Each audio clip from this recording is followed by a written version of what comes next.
Okay, welcome everybody.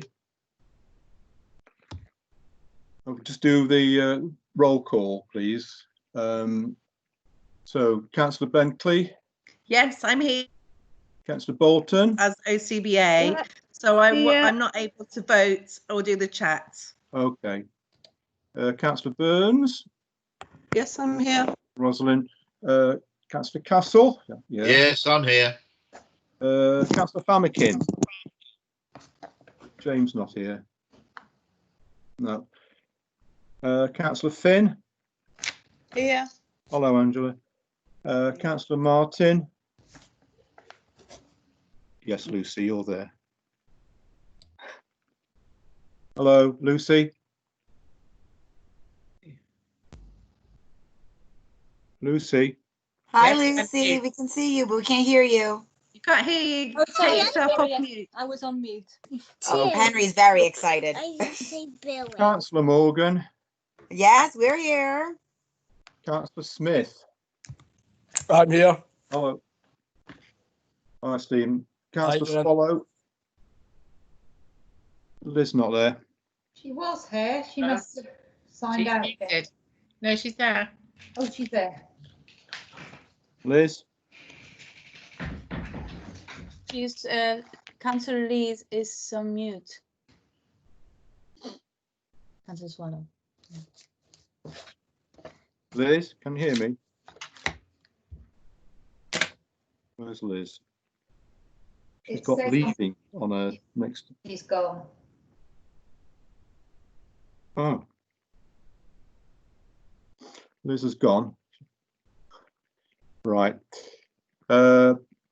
Councillor Thomas. Yes, I'm here. Right, Beth here. And we've got Town Clerk. Yeah, I'm here. Deputy Town Clerk. Yes, I'm here. And Joe. Yes, I'm here. Okay, fine. Let's proceed then. Item 3 then, minutes of the last meeting, and that's to agree them as a true record. I think we've got, if we look at them first of all, then checking for accuracy. Page 1, I think we've got one alteration there, haven't we? We've got Julie Farmer down on the roll call. Obviously, Julie had retired by then. Any comments on page 1? No. Page 2. You have to chip in if you say anything. Okay. Page 3. Page 4. And there's appendix 1, which is the clerk's report. Is it your wish I sign those as a true record with that amendment? So we vote on that one. I can actually get back to me voting. Oh, I've lost votes.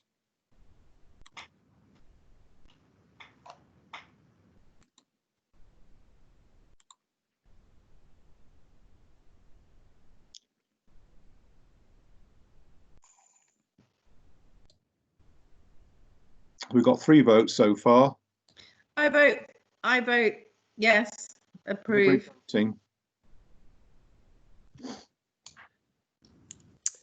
Mike, my chat is somehow, it says only available to team members. That's the same with me, Steve. Right. I think you both signed in from an outside organisation, but there's a little hand. If you click in the middle of your screen, there's a little bar that comes up. If you agree, you can click raise your hand for the people who are who are not signed in. Then we can see that. Okay. Well, I've just done that. I've just done that too. Can you see that? Yeah. I can't see a voting slip. Yeah.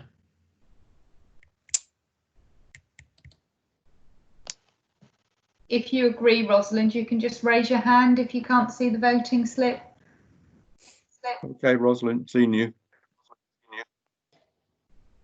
So far, we've got just Kim, me, Angela, and one more, it says. I think that's everybody now, Mike, if that they voted by raising their hands. Okay. It's not letting me vote. No. Jane's got a little hand up though on her screen. Okay. We've only got 5 on the It's 6 in Meeting total. chat. Okay. Move on then. Item 4 then, declaration of interest, request for dispensations. Anybody? I will, for planning. if Thank that's you. okay. Yeah. And move on then. Item 5 then, public question time. Have we received any questions? I've circulated the document received from Jenny Webb. Yeah. I think So, you've all seen that. Yeah, thank you. Item 6 then, clerk's report and schedule of payments. Let's go through that, Sally. yeah, so the total payments are £34,684.57.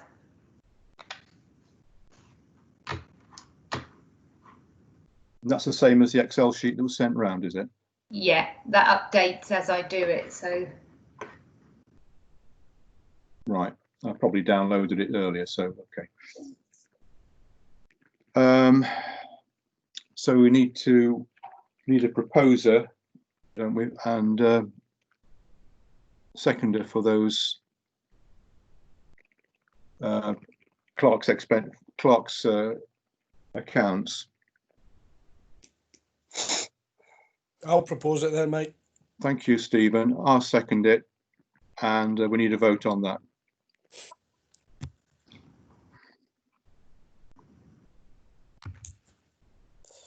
How did Raising So my Mike, hand. can I just mention that I think Peter needs a dispensation as well because he's got some expenses on there. Yes, you have, Peter. Item 15. So, Peter, you declare an interest on that one. Yeah, I'll declare an interest then. Sorry about that. Sorry, there's nobody else. I just had a quick look. No, that's okay then. Can we all vote on that one then?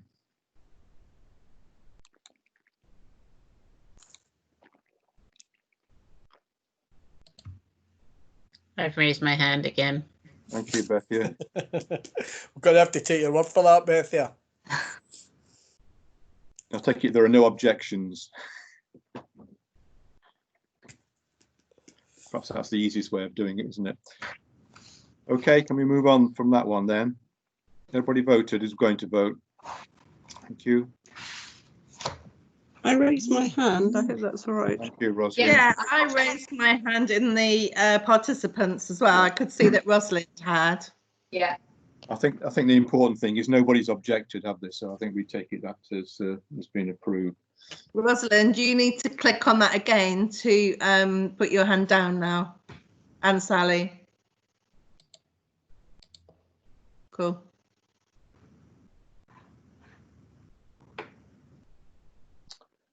Okay, then we move on to item 7, which is the main business of the evening, and that's to look at the conversion of offices in the Corn Exchange for the place relocation.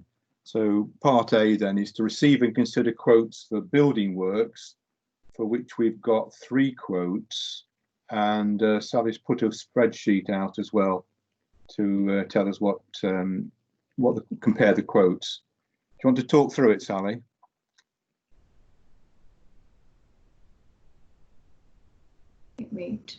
yeah, of course. So the quotes have all come in very, very close together, but some of them have included a contingency and some haven't. So the most favourable quote by about £2,000 in total because of the contingency they've included is Steele Davis. Yeah. Now, does that mean that Steele Davis have included the various electrical items that was? I noticed they put the tumble dryer on that, didn't they? Yeah, and a fridge. And a fridge. And they've also included £1,000 contingency within their quote. Yeah. So we've got fridge, condensing dryer, electrical works, and £1,000 contingency. So I think that Excel spreadsheet is quite useful because you've got the 3 in comparison with the balance, and that puts which is the best one out of that. That's Steele Davis has got a positive of 519, That's including the equipment needed. So in fact, with the Steele Davis quote, that comes under budget. We've got total amount allocated is at 28,688. The Steele Davis quote is 24,921, which includes the equipment. So there's 519 surplus, whereas the Beard one in that case would be 1,554 under, and the PJE would be as it is. Yeah. Yeah, that's correct. So are we happy to go with the Steele Davis quote? Has anybody got any comments?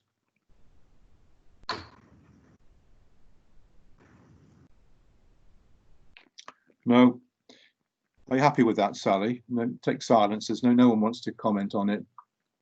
We accept the Steele Davis quote. Yes, I've spoken to the architect and he recommends all three. So yeah. Yeah, and we're happy with that. That there's no other hidden costs that are going to bite us. I hope so. Yeah, I think that covers that. Even covers the place actually being equipped with seating and shelving. So good. So do we need to vote on that, Sally? We do. Yeah. Can I propose that we accept the Steele Davis quote then? Can I have a seconder, please?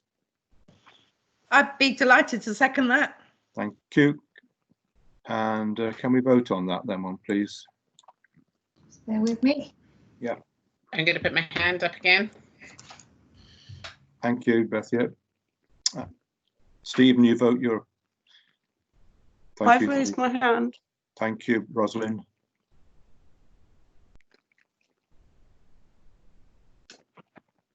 Liz has raised her hand. Good.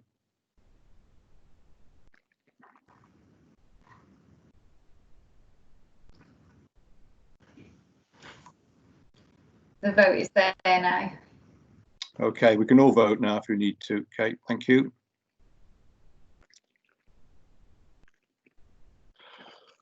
Well, I think that's accepted then.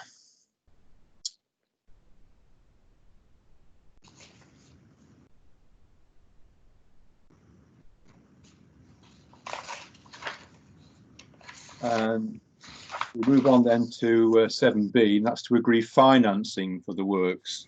Sally, do you want to talk us through that one?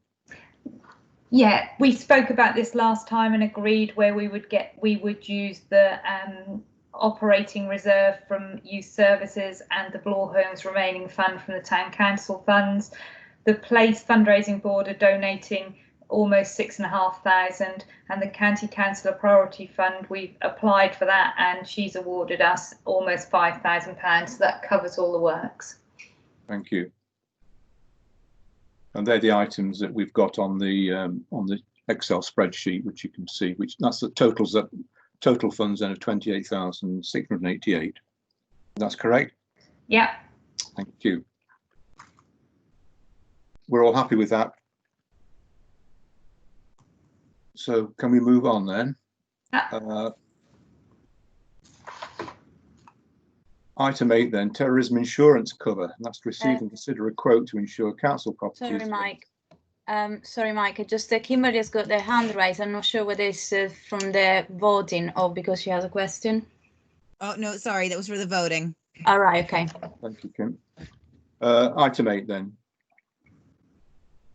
Do you want to talk us through that, Sally? So you'll see the email from the insurance company. We've never had this before, but terrorism insurance isn't included on our buildings insurance.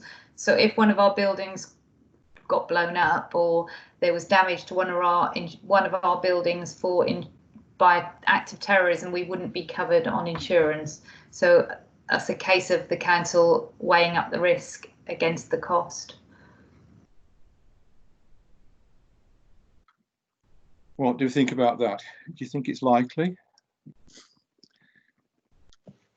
I suspect we're quite a low target, but is this a way of the insurance company going to jiggle out of the cover that we should already have? So if somebody drives into the corn exchange and damages it, are they going to try and say that that was an act of terrorism and therefore we're not insured? That would be my concern.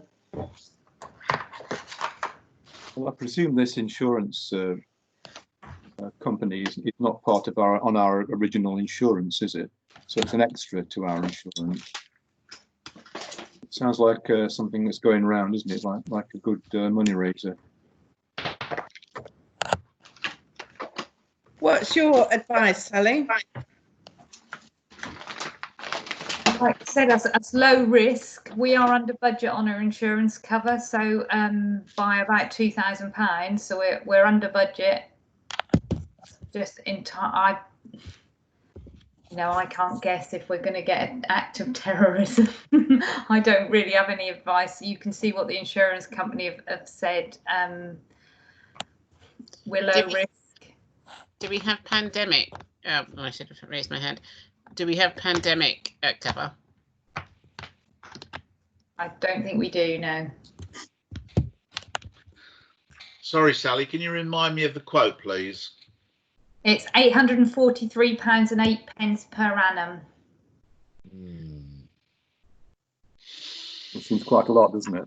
Yes. Yeah, I think it's not worth it. Yeah, I would agree. Jane's got a hand up, Mike. And Rosalind as well after. Hello.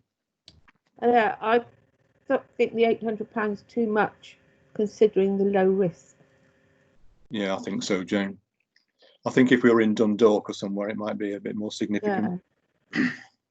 Anybody else? Rosalind's got a hand up. Yeah. Rosalind? I think it's just a money maker by the insurance company, and I don't think it makes any sense in Farringdon. Yeah, thank you, Rosalind. Better things to do with our money. Yeah. Well, wait till the riots start, then we'll ask then, shall we? Yes, Angela here. Can I just say something? I think it all depends on what our liabilities would be to the properties if something did happen that we didn't have insurance cover for. Yeah. So what's the arrangements for the old town hall, the corn exchange? So I agree with. Sorry, Angela, you finished? Yeah, I was just going to say, I mean, yeah. I think that's, to me, that's the key thing. If there was an incident and we lost the town hall or the pump house or the corn exchange, what would be our liabilities? I agree. I think there is a risk of if there was a terrorism attack and somebody did plough into the old town hall, we wouldn't be able to afford to replace that. And if they were going to say, well, that was an act of terrorism, we're stuffed, aren't we? But if we're covered by buildings liability insurance, where are they going to draw the line? And would it, if somebody's got the Terrorism Act is being abused for people that perhaps what we wouldn't consider traditional terrorist, and are we going to get bombed like the London 7-11 type thing? No, obviously not, but I think we perhaps need to look at, as Angela said, the liability of what that really means. Well, how are they defining terrorism or an act of terrorism? I think this is taking it too far. I mean, the most likely damage to the old town hall is the stagecoach bus or somebody else, one of the delivery vans backing into it. I think it's going to be very difficult to prove an act of terrorism. I mean, I agree with what Rosalind said. I think it's just a circular that's going around to try and get people to cough up more extra on insurance cover.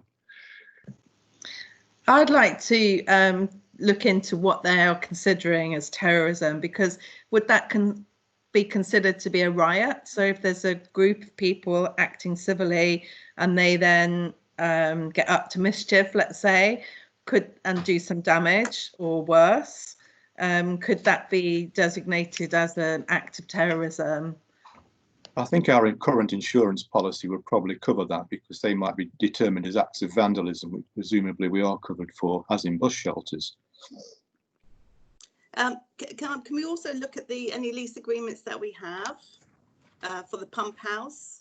as we're kind of like, we look after it on the behalf. And what would our liability is if something did happen and we didn't have something in place, what would they expect Farringdon Town Council to do? Now, irrespective of whether you think a terrorist attack is going to happen or not, I think we can also safely say 6 months ago, if you said, well, this time next year or this time in 6 months, the whole of the UK and more global will have closed down, people would have laughed at us. So, you know, what the thing about risk management is you know, yes, it might be a low risk, but would that low risk to us be a swan? And they call it a black swan, which is the likelihood of something happening is very low, but the impact would be great. So for us, the question is that if something did happen and there was a terrorist attack or a perceived terrorist attack on the pump house, what would the town council's liability be? Would we have to rebuild it? What's in the lease agreement? And I think that's going forward.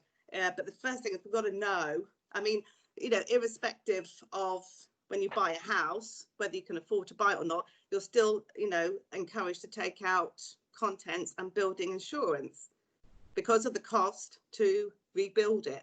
So if we've agreed and we're looking after these buildings, are we financially responsible for them? That is the basic question that we have to answer. I presume that in our insurance policy there'll be some force majeure exclusion clause, won't they? Which I think probably apply in wartime. And this is what people are saying now in terms of the they thought they had pandemic insurance and they didn't, because this is now being classified as force majeure. Worth checking the policies, Sally, but I'm suspicious about this one. So we are financially responsible and liable to rebuild the Corn Exchange and the Old Town Hall because we own them. The pump house, we have a full repair lease. I would have to check on that, but I would, my gut reaction to that is that yes, we'd be responsible for paying to have that rebuilt as well. So we are responsible, and the insurance company did obviously say that we have to balance against the cost of the insurance and where we would get the money from if we did need to rebuild them. May I just say something? I'm not sure if my hand thing is working. I'm not sure if I'm getting all of the documentation. I can see that it's 843 a year. What is the cover that they're offering should an act of terrorism happen? Because I can't see that. Yeah, so I haven't got all of that yet. That all I've got at the moment is this email. Yeah, but I don't think that. Yeah, I mean, unless we know. I mean, if somebody blows up the Old Town Hall, the value of the Old Town Hall is incalculable because of the history of the Old Town Hall. We can't rebuild the Old Town Hall, no matter how much money they give us. So, I am slightly perplexed by the idea, to be honest. And yeah, without the figures of how much they're offering anyway, should an act of terrorism occur, I don't think we could say that. And I think I'm generally of the opinion of Rosalind and Mike that, yeah, the likelihood of the stagecoach bus ramming into the Old Town Hall is far higher than an act of terrorism. And I would say, well, I don't know the figures on the insurance generally, but I think this is an awful lot of money for a very low risk. And that's what the point is, isn't it? We're supposed to be weighing up both. So, well, I think that the thing is that we should be weighing up is what is our risk appetite and what is our risk mitigation strategy. If we decide that we're risk averse or that we're risk hungry and we will take that chance, that is fine. But that's got to be a collective decision. It has to be recorded as such. And any objections should also be recorded. Now, you know, it's not just a case of I think, it's a case of, you know, let's see what is our risk appetite to that and then put our risk management in place. Documented audit trail as to why we don't think it's necessary. Maybe that's an exercise to take up at some point that we as a council evaluates our risk appetite for right across the board, and that is a regular thing that is updated. But yes, at the moment we are just like, oh, some of us like it, some of us don't. So maybe that is an exercise that we ought to consider. I think Angela's perfectly right. So you, Bethia. I think I'm wondering why we couldn't approach our existing broker to see what they would do. Could he be included on the policy with the people we're using at the moment? This is our existing broker. It is. Yeah.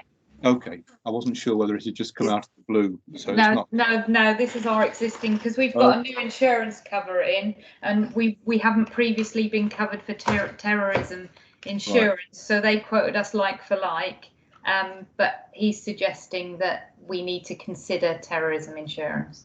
Okay. Can I just say, I don't think we've got enough information. I think we need to understand what they're classing as a risk of terrorism, but also surely if, I'm a great one thinking that insurance companies are trying to make, a buck, as all businesses, but actually if the building liability, we've got building liability, does it really matter why it's damaged? Or are they going to say if we're considering it or they are considering it an act of terrorism, they won't pay for any of it, in which case that's a big risk, as Angela was suggesting. But if it means that they won't pay something associated with terrorism, but actually the buildings are still insured, or materially there would be a payout if the whole thing got knocked down, that's a different risk. And I don't think we've got that information available to us. And I agree that we ought to be looking at what kind of how risk averse we are as a council generally. Angela's right. We do this regularly, don't we? We'd have a risk assessment every year. It's something that we ought to do at the time, I think. Yeah. Yeah. I mean, if I may, I wouldn't be voting either way this evening, just based on the information that we had. But it poses that we can't just assume something. We have to look at that. And that's why we have risk management processes in place and a risk management framework. And it's all in line with our risk appetite, which I don't think we've discussed for quite a while, if at all ever. We do the risk, obviously the risk register, but we need to kind of have a proper dialogue and assessment. Yes, there's been quite a few black swans that have happened. So just because the likelihood is very low doesn't mean we should just dismiss it, not without due process. And actually looking into it as well. Yes, when it comes to insurance, that they might want an easy way to make money. Yes, but it depends on what the loss that we might incur has to be. Stephen Smith will just speak, and then Peter Castle. Like, what I haven't heard this evening is, what is the material change of circumstances that has led us to consider the need for the expenditure? Because it seems that other than the insurance company raising it as an issue, there's no material change of circumstances. So there's no escalation, for example, at a national level in terms of the threat of terrorism and the government scale that I'm aware of. Nor has there been any indication that there's data that Farringdon has been specifically targeted. So my first question is, what's the material change of circumstances that has led them to raise the issue with us? And the second one is, in that context, what would be different from, for example, once the lockdown is lifted, or let's say we have more air traffic control, why are we not considering insurance to prevent the damage that would cost and liability to the council if an aeroplane fell on any property that we were liable for? So there's no end to that. You're just inventing things to try and insure yourself against. And that plays to what Angela was saying about a kind of holistic assessment of risk, because there's risk in almost everything you do. And how, okay, am I prepared? What's the risk reward scenario? And the key thing, and I think that Angela's raised, and the thing that sets my alarm off is, what is our liability? I think a number of us have kind of asked the same question. Are we individually liable for a significant sum of money if there is a problem or damage to a property that we own for? So I think we need more information to make a decision. Okay. From what Angela said, I think, and what Stephen said, do we need to put this as an agenda item for another meeting, and in the meantime actually investigate risk, which I think Angela's quite right, that we need to do a risk survey. It's worth doing one of these at regular intervals, and the point about risk is it's a matter of how much does it cost to buy yourself out of the risk, isn't it? And you know, what's worth it. Then we need to look at carefully balance these you know, costs to see what's worth doing. Can we implement that, Sally, then to look at another a proper risk survey? Because you say we haven't done one for some time. Yes, of course. To see if circumstances have changed. And I can get some more information. But just to answer Stephen's question, none of the councils are individually liable. The council is liable as a corporate body. Yeah. And Sally, I'm quite happy to doc with you about the risk management processes. Of course. Thank you, Angela. Yeah, thank you, Angela. Are we done on that one? I was going to suggest that perhaps the people that have expertise in this get their heads together and do it, because some of us will have more experience than others. Yeah. It is a specialist area. Mm. Okay. I think we can leave that until the nearer the date when we ask for people to participate. Sometime since I got involved in risk analysis, but we have to do this on all projects, particularly if we're going to do jobs for Rolls-Royce. Okay, so move on. Items for information only then, item 9.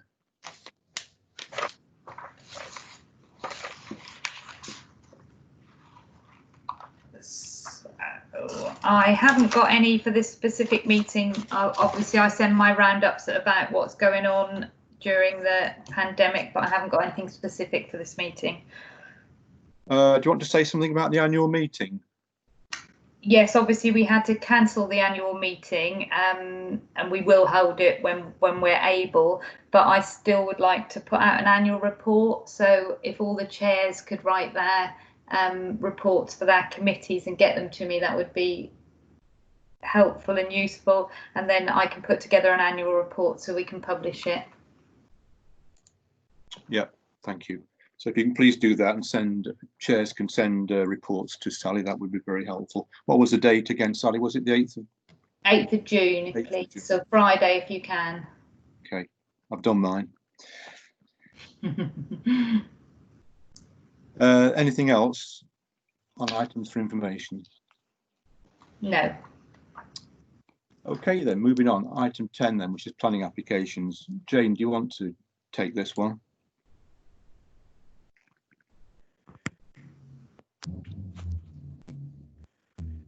You're muted, Jane. Just unmuted. Hello. Hello. Has everybody looked at these? Yes. I couldn't see anything to object to, personally. No, you're quite right. If I might say something, but the first application, so that we can make this clear, is for disabled access. So it's enlargement of a room and a ramp to the rear garden. The second application is again an extension, a single story to the front and 2-story to the rear of the property. And even there is not really nothing to object to. If anything, there will be more of a question maybe to raise to the planning officer, where the landscape could be taken into account when they make the car park larger to accommodate more rooms, more accommodation in the house. And in terms of length of the extension, that doesn't exceed the length that is usually required by the housing design guide. So yes, it doesn't say there is no neighbors have raised any concern. Yeah, could I make a comment? I think the first one's very straightforward, isn't it? It's Yeah. someone's disabled access. I think no objections on that one, surely. The only thing about the second one is I know the house because it's just up the road from me. I don't know the people, but there's an extension which is going over the building line at the front, isn't there? So it's going to stand out. These houses are not really, actually. It's moving forward. The extension we looked at it with Joe. So the extension to the rear actually brings the property to the same line of all the other properties alongside, which are about 4 or 5. Right now, all the other property next to this property in particular, actually I do have an extension. So this is quite small in comparison. Isn't there an extension to the front as well, where they're moving outwards? I couldn't understand from the plans whether the garage is still a garage. I mean, it looks like there's got a garage. I was going to walk up the road and see if there's still a garage still there. But I mean, it's a big space in front, so there's plenty of space for cars, and it's the corner plot. Yes, the garages just stay the same. Highways have raised the same question, whether they're going to lose, to make sure they don't lose the garage, and they did ask to make sure that they add more car parks. I'm not sure how many car parks there are now available, but they want at least 3. Yeah, it's quite a big space at the front. They could get 3 cars on. It'd be a bit tight, but it's brick paved at the front, if I remember. I don't think we could object. I think that the district council the officers will look at this one in terms of whether it does contradict any building regulations. Yes, or disturb neighbors' properties, but no neighbors have commented on this so far. So again, it's. Well, I haven't got any objections. Anybody else? No. Anybody else have got any objections? No. No. Okay. Thank you, Jane. Okay. And I think that concludes the meeting. Thanks, everybody. Okay. Cheerio, everybody. Cheerio, Peter. Back to the wine. Yeah, bye. Have a good evening. Thanks. Bye, everyone. Thank you. Bye. Bye. Bye. Bye-bye. Thank you, Sally. Bye-bye. You're welcome. Everybody else. Bye-bye all. Sally, you still there? I am. Did you get those documents I sent?